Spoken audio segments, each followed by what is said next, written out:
The site was amazing, but it was covered by this old 1950s brick house that had no outdoor living at all, and really turned its back on the view. And because the house was in such poor condition, the site was asking to be rebuilt.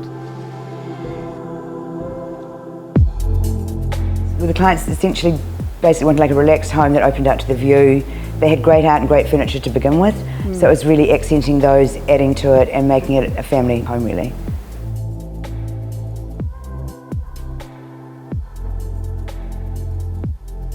It's a west-northwest view.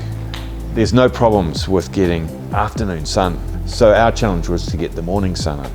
And you can see on this side of the house opens up into the trees and into the sky with the skylights at the top, so the morning sun comes in the back of the house.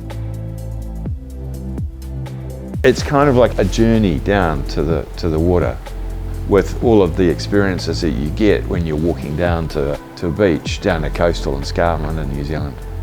But down here you've got both the sea and the forest and the bush, and you've got great privacy.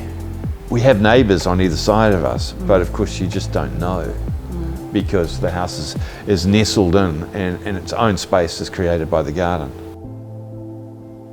We're really lucky because we had this small reserve behind me, and how we've designed the house and the property is, from the house it feels like that land is part of the house. It's sort of brought into the house, even though it's actually public reserve.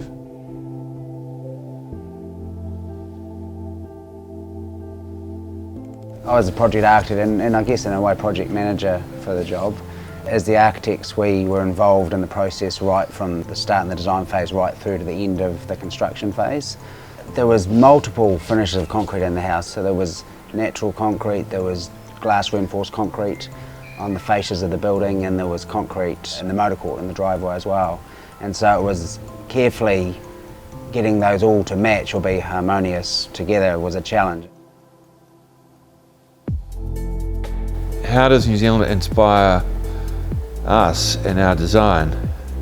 Well, how can it not? It's such a beautiful natural environment, and it's a wonderful, wonderful country and landscape. So how could you not be inspired? I mean, our firm just wants to make our built environment as good and as beautiful as our natural environment. That's our goal.